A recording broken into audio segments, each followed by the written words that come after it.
isang ilog sa Bulacan, may natatagong kayamanan.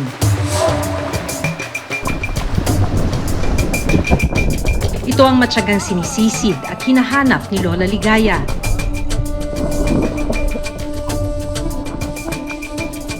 Hirap man dahil sa kanyang edad,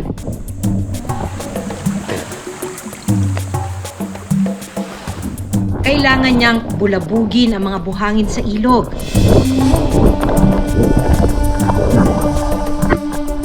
Buhatin ang malalaki at mabibigat na bato.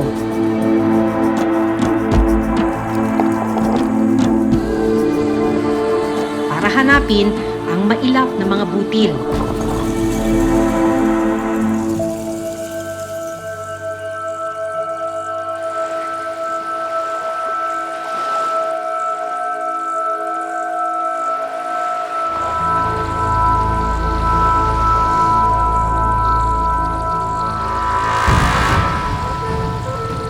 Mga latak na ginto na magdadala ng pagkain sa kanilang hapag.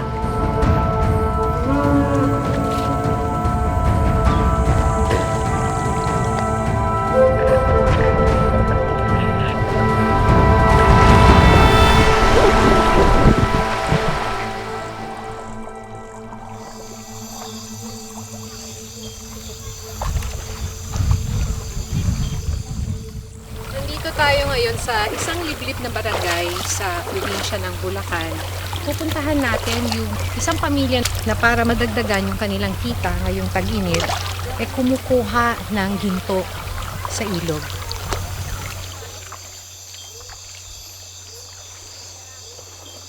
Medyo madulas itong mga bato na kailangan nating tawirin, di ba? Dito sa ilog. So maliban dito, medyo malayo na to mula dun sa mismong bayan. At mula roon, kailangan tawirin itong ilog na to.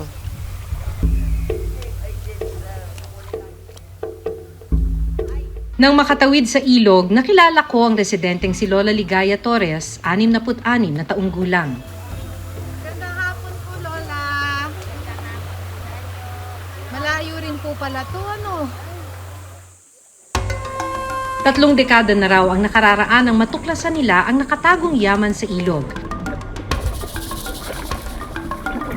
Ang kinukuha nila rito, mga latak ng ginto na naiwan ng mga dating minero.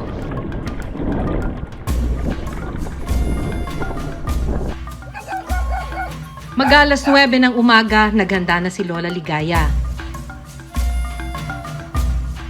Bitbit ang isang goggles na tinatawag nilang antipara at isang bilog na kahoy na tinatawag nilang dulang. Naglakad na siya kasama ang 2 taong gulang na apo na umaasa rin sa kanya papunta sa ilog para simulan ang paghahanap sa mailap na ginto.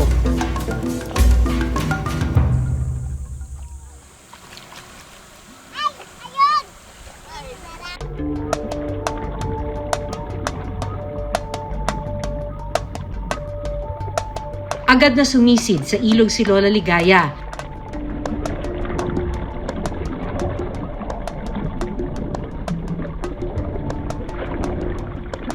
Sinimulan ang pagdudulang o pagmimina ng ginto. Swertihin kaya sila ngayon? Makailang ulit na sinipat ang buhangin sa ilalim ng ilog. Sa pag-asang makakita ng ginto.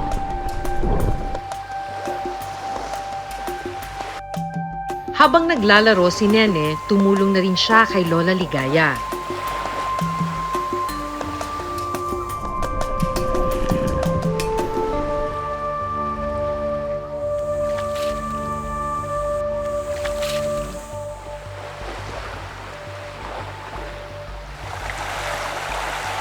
Ang isa pang apo ni Lola Ligaya na si Adrian, tumulong na rin sa paghahanap ng ginto. Kwento niya, 5 taon pa lang nang matuto siyang magmina. Gusto rin po matuto dahil yun po yung kinamulatan kong trabaho ng magulang ko.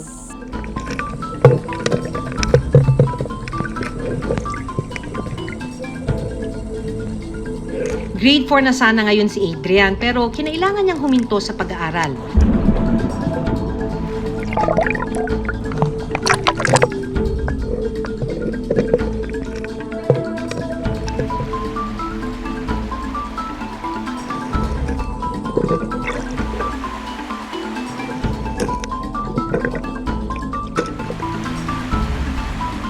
mahalaga po yun dahil doon po yun lang po yung napakakuha namin ng pagkain.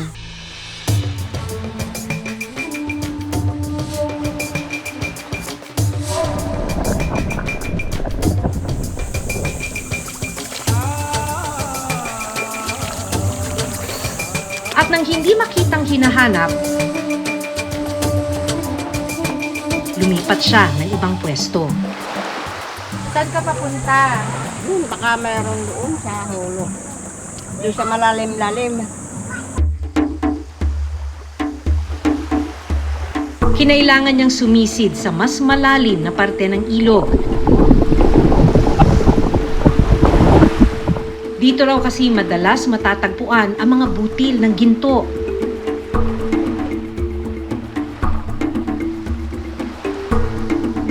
Pero dahil na rin sa kanyang edad, hirap na si Lola Ligaya na makatagal sa ilalim ng tubig.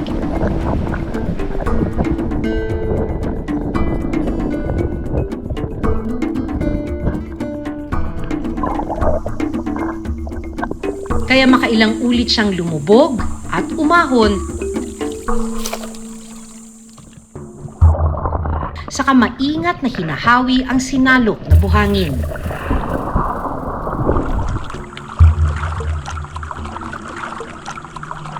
Binubuklatan ko ng bato. Saka ko pinukutkot yung buhangin. Iniipon ko tapos ay dinadakot ko ng baong ng niyog. Ako inalagay sa dulang.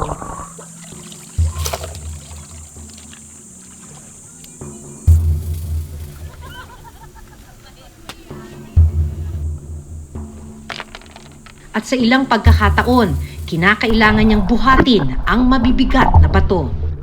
Binubuklat ko itong malaking bato. Papaypayan ko yung kinabuklatan. Hindi makita yung ginto pagka hindi maalis yung bato.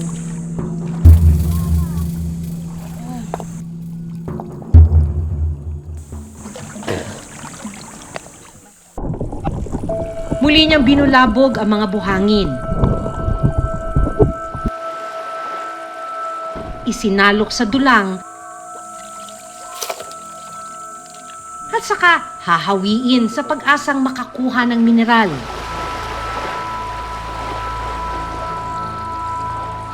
So, ilang oras ninyo ginagawa to sa isang araw? Papasok kami dito ng alas 9. Tapos lalabas kami ay alas 4. Paano niyo po natutunan yung pagdudulang? Sino yung nagturo? Ay, matagal na po. Wala pa akong anak ay nagdudulang na kami. Iyon po ang kinagis ng kung hanap buhay namin.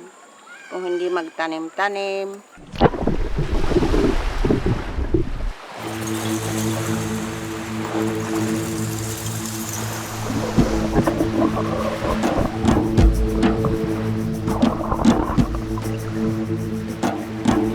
Matapos ang mahigit 2 oras na pagsisid,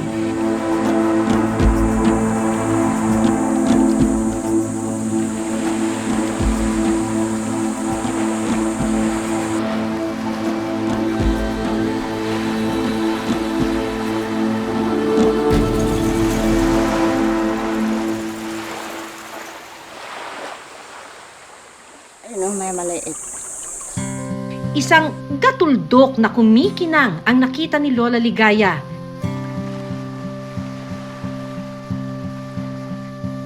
Ito na raw ang inaasam nilang ginto. Paano nalaman na may ginto rito? Yung matatanda pa ang nakaalam na may ginto dito. Nakita na namin ginagawa nila. Gumawa na rin kami. Pero para kay Lola Ligaya, hindi pa raw ito sapat. Kaya muli siyang sumisid.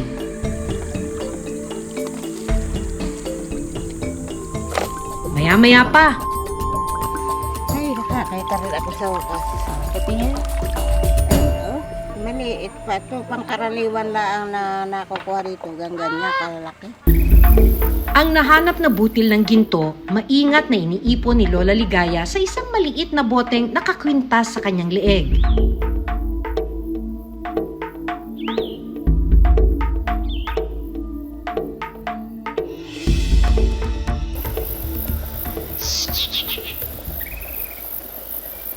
pakiramdam pag nakakita kayo ng ginto?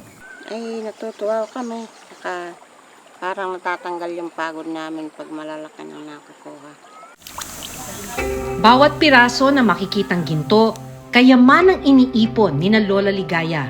Ito raw kasi ang susi para malamnan ang kumakalam nilang sikmura. Bakit niyo po kailangan gawin ito? Para po sa pandugtong sa aming pagkain. Pag kami naubusan ng bigas, ibibenta namin ko pa kami ng bigas o kaya pang ulam o tinapay ng aming mga bata pag sobra na sa bigas.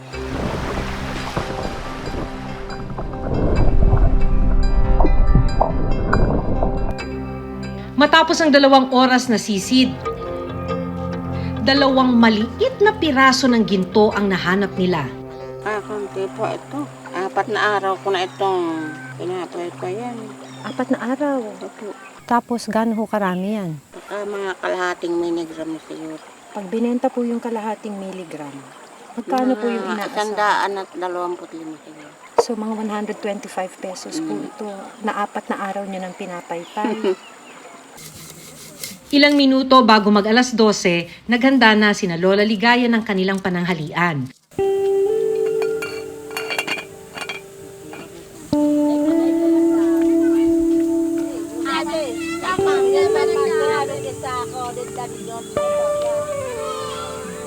Isang bote naman ng tubig ang kinuha ni Lola Ligaya para isabaw sa kanyang kanin. Para saan yung tubig na yan? Anong gagawin?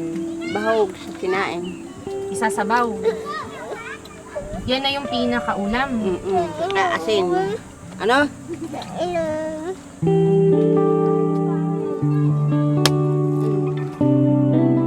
Ito na ang pantawid gutom nilang maglola.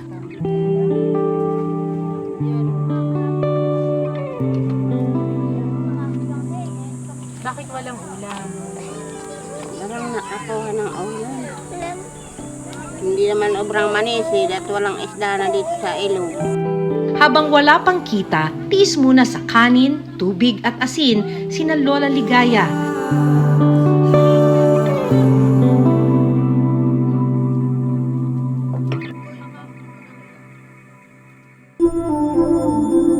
Mula bundok, lumipat sina Lola Ligaya dito sa tabi ng ilog 3 buwan na ang nakararaan.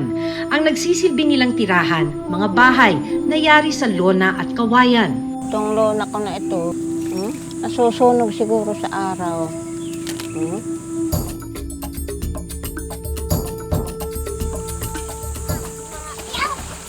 Kasi po dito, pagkatagulan na, wala na, puno na to ng tubig. Puno po ito ng tubig. So ngayon po, pwede hong maghanap ng ginto kasi mababaw pa. Pang tag-araw lang po, unti-unting ginto. Pero hindi pa man lubos na nakapagpapahinga. Muli na namang sumabak sina Lola Ligaya sa pagsisid sa kabila ng napakainit na panahon. Kapag tirik ang araw, mas madali raw kasing makita ang ginto. Nakikita ko kumikislap ng ginto. Pagka mainit ang araw. Pagka ano naman, ang tingin ko sa ginto'y maputi pag walang init.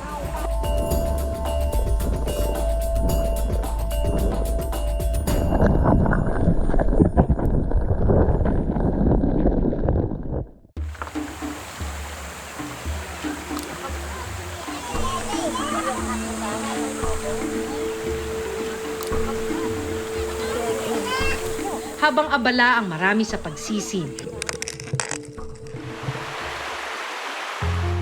hindi sinasadyang na aksidente si Lola Ligaya. Nahulog yung bato, nalagyan, nadagan yung pa ako. Oh, nakalubak. Maitim na, oh. Yes, sir. Madalas ba yan nangyayari sa'yo? Ngayon lang, ma'am.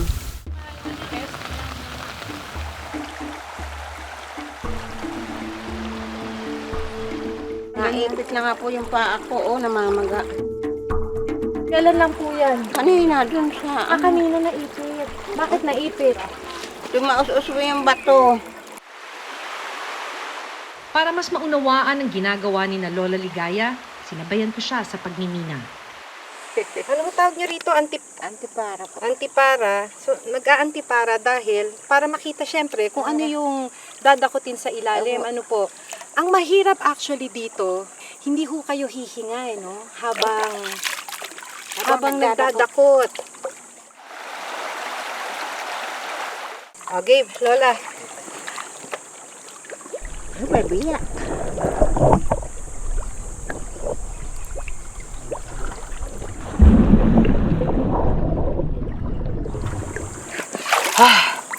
Mahirap naman.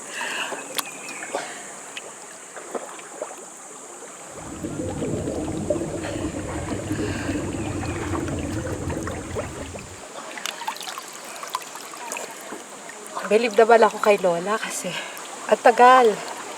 Ang hinahanap ni Lola ngayon ay kung may kumikinang. Oh, yung madilaw. Naghahanap siya ng madilaw habang nasa ilalim ng tubig yung buong mukha niya. Makalipas ang ilang minuto naming pagsisid, tila sinuwerte kami. Maliit Meron? Ay, ito. Kukunin niyo pa ba? Oo nga, maliit. Kukunin niyo ba? Ito. Ayun, oh. Ano, masaya rin ba kahit na maliit lang? Kung tutuusin, nasa mahigit 3,000 piso ang kada gramo ng ginto sa merkado. Napakalaking bagay sana para sa kanilang pang-araw-araw na pangangailangan. Pero sa kaso ni na Lola Ligaya, bihira daw silang makaipon ng 1 gramong ginto. Kaya ang mga naiipon mula sa pagmimina, per guhit ang bentahan sa halagang 250 pesos. Yung pagbebenta po nung ginto, binabarat ba kayo yung masyado ng mababa yung presyo? Tulad nga rin nagbinta sila dyan ay 3 miligram. Oh. Binayaran lang daw sila ng 500. Masyadong mura naman. Samantalang aabot sa 350 to 400 pesos daw kada guhit ang presyohan nito sa merkado. Susunod, Kung ibibinta ko sa inyo, sir, ay 100 na lang siguro.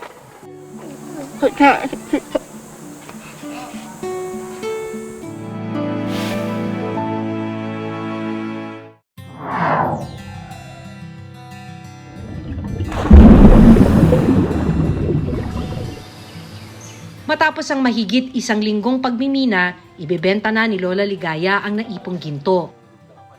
Kaunting ginto po. Plano ko po talaga nito, ibibinta ko pag dumating si sir. At kami, walang pinagkukunan dito ng bigas.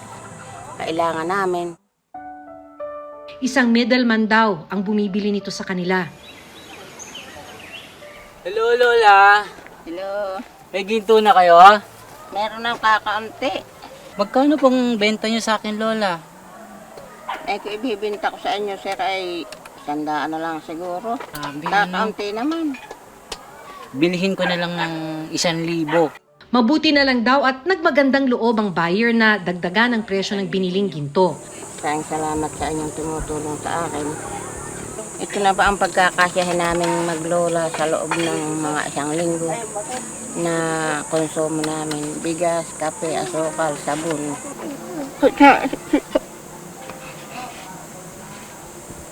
Bakit po kayo umiiyak wala? Malaking pera po yung 1,000.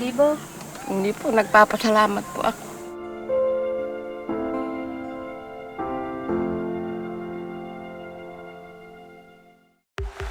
Sa datos na inilabas ng Department of Labor and Employment o DOLE nitong 2023, 36.2% o 17 million ng kabuuang populasyon ng bansa ang nasa informal sector o informal economy. Sila ang mga manggagawang hindi saklaw ng mga regulasyon at wala ring proteksyon at benepisyo mula sa gobyerno tulad ng Social Security System o SSS o Government Service Insurance System o GSIS. Sa kaso ni na Lola Ligaya, mas makakatulong sana kung mabibigyan sila ng sapat na training para malayo sila sa panganib habang nagmimina at para masigurong hindi sila maluloko at tama ang halaga ng ibebenta nilang ginto.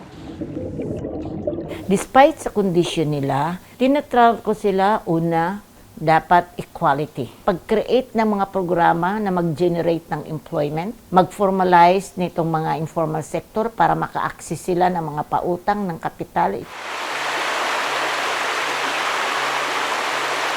Sa ilang taong pagsisisid ni Lola Ligaya, hindi nakapagtatakang meron na siyang mga iniinda. Kasabay kasi ng katandaan ay ang panghihina ng kanyang katawan at panlalabo na rin ng mga mata. Para malaman ang kondisyon ni Lola Ligaya at kanyang pamilya, inilapit namin sila sa lokal na pamahalaan ng kanilang lugar. Ang liblib po ng Pook, nakakarating pa ba rito yung serbisyo? Kasi sa totoo lang, ngayon lang din po ako nakarating Talaga? sa Pook na ito, Oo. which is napaka-remote. So ito po yung challenge po talaga ng LGU na marating po, no, yung mga services para sa kanila. Sinuri din ng mga social at health worker ang mga bata at buntis sa pamilya. Wait lang, sige. Magtitimbang lang tayo, baby. Baka mahulagin pa to. Sabi ng kinatawan ng Rural Health Unit, hamon sa kanila ang pagmumonitor kina Lola Ligaya lalo't pagdating ng tag-ulan, umaalis sila sa ilog at bumabalik sa kabundukan. Kung ano man yung pangangailangan nila, kung talagang sa health or kailangan ng medicine, siguro yun po yun, ma'am. And yung mga immediate lang na pangangailangan habang nandito sila. Habang nandito. Pero I don't paano think yung- long term kasi maalis nga po sila. Moving forward, ano yung pwedeng gawin ng LGU? Financial assistance po sa kanila. And then mag-conduct kami ng another home visitation para ma-assess po talaga namin yung pinaka immediate needs nila.